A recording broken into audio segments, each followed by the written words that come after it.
Comment comprendre, séduire et bien évidemment garder une personne atypique, notamment avec le trouble TDAH. Ça fait plusieurs mois de coaching, plusieurs situations où je me rends compte que ça revient souvent. Vous me dites, Alex, j'ai rencontré cet homme TDAH, Alex, j'ai rencontré une femme TDAH, ou alors je vis avec une personne qui a ce trouble de l'attention qui va avoir forcément un impact sur la personnalité.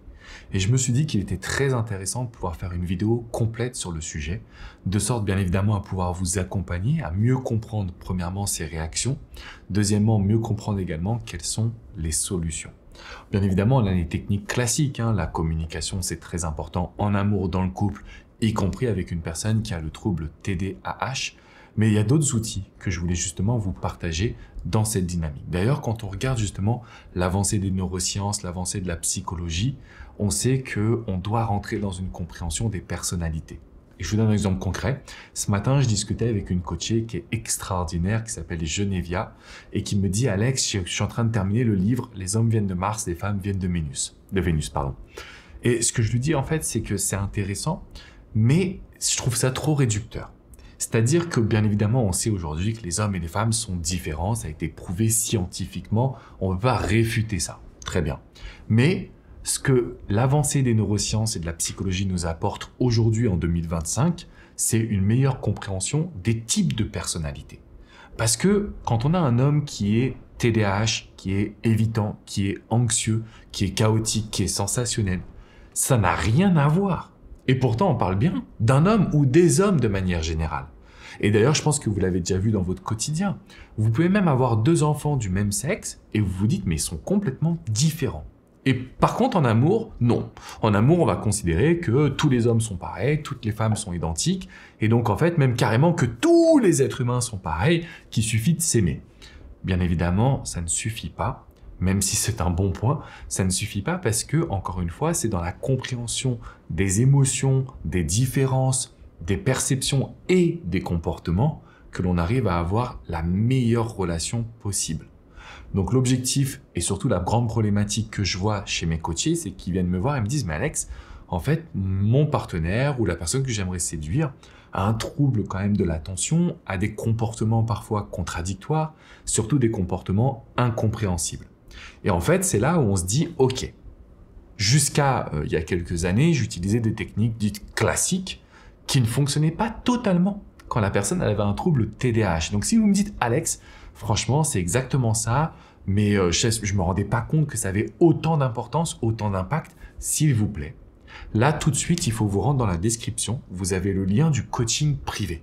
Vous allez réserver un appel avec ma Success Manager. Elle va étudier votre histoire et elle va vous présenter les différentes formules d'accompagnement. Parce qu'il faut qu'on se parle. Il faut qu'on aille dans la compréhension de sa personnalité, la compréhension de son trouble exact. Alors, je vous dis, je ne suis pas médecin ni psychologue, mais j'ai travaillé depuis des années et des années avec des personnes qui étaient dans ce cas-là, en me disant que j'aimerais séduire une femme ou un homme, TDAH, j'aimerais rester en couple avec cette personne-là. Donc concrètement, je vais vous parler de certaines situations et comment est-ce qu'on a fait avec mes coachés pour pouvoir s'en sortir.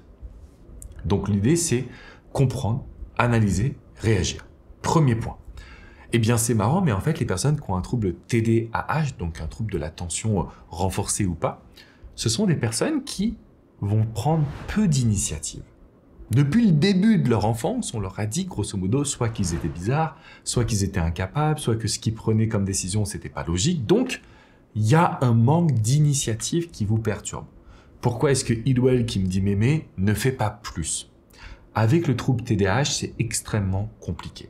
Donc là, ce que je vais faire avec mes coachés, que ce soit en séduction ou en couple, je vais recommander à ce qu'on demande des actions très faciles à mettre en place. Des choses très simples.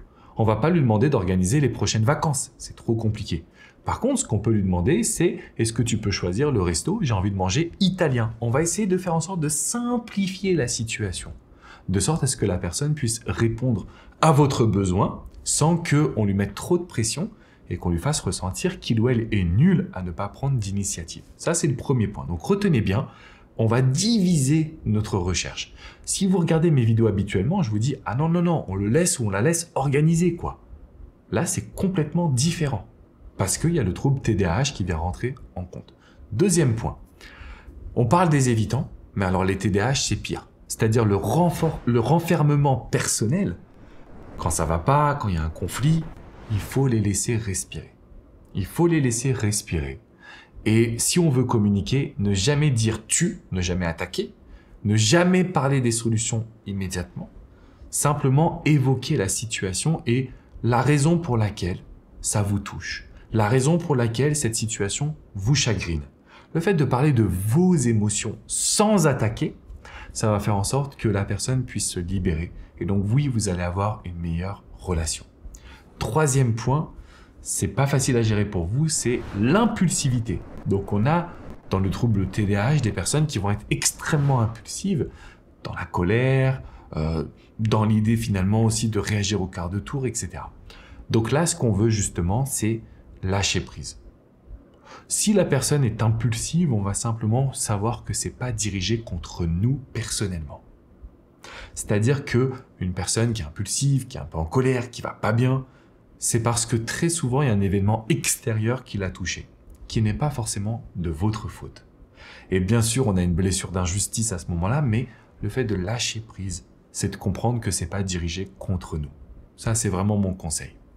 Quatrième point, quand il va y avoir justement une colère renforcée, voire même de la rancœur, quand on est face à une personne qui a le trouble TDAH, ça va très très vite dans la rancœur, malheureusement. Ce qu'on veut faire à ce moment-là, c'est réussir à ne pas donner de leçons, à ne pas exprimer notre point de vue, mais simplement à s'excuser.